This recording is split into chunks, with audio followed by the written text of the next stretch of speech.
तो अब हम लोग तीसरा नंबर सवाल को जानेंगे, जो है अभाज्य गुणनखंड विधि द्वारा निम्नलिखित पूर्णांकों के एचसीएफ और एलसीएम ज्ञात कीजिए।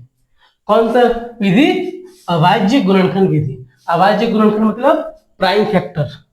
तो 12 यानी 2 गुने 6, 2 तिया 6 और 3 एके 3। 15 यानी 3 पचे 15 और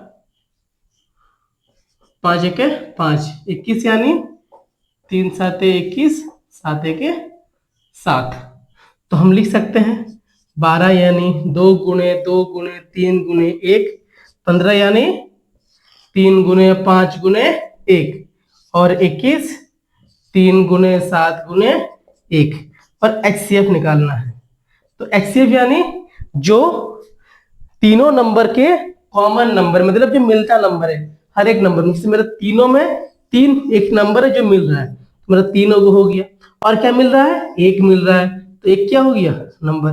3 गुने 1 बराबर 3। मेरा एचसीएफ कितना आ गया? 3। तो अब हमें एलसीएम ज्ञात करना होगा। एलसीएम, तो एलसीएम कैसे निकालेंगे? यहां से भी निकाल सकते हैं, जैसे 2 गुने 2, 2 गुने 2। ठीक है, तीनों में 3 कॉमन है, तो हम एक ही बार 3 लिखेंगे। उसके बाद एगो 5, एगो 7 और एगो 1। एगो 5, एक 7 और एक 1। तो कितना होगा? 2 दूनी 4, 4 तिया 12, 12 पच्चीस 60, 60 गुना 7 420। अगर आपको ऐसे निकालने अगर नहीं आएगा तो आप इसको दूसरे तरीके से निकाल सकते हैं, जो है 12, 15 और 21। 3 चौके 12, 3 पच्चे 15, 3 सत्ते 21।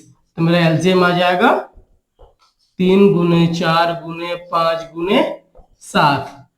3 चौके 12, 12 पच्चे 60, 60 गुना 7 420।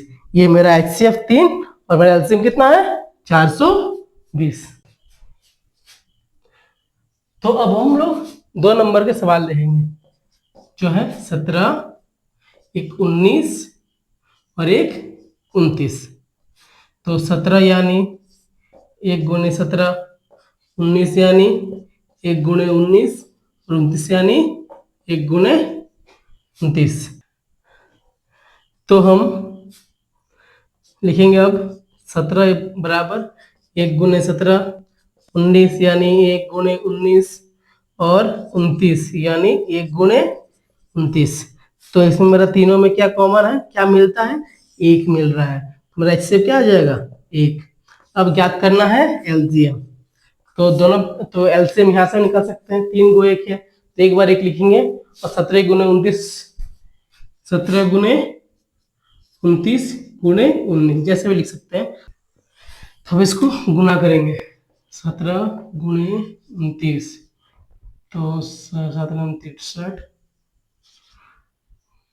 493। कितना आएगा? 493 गुना 19। अब इसको 19 से देंगे,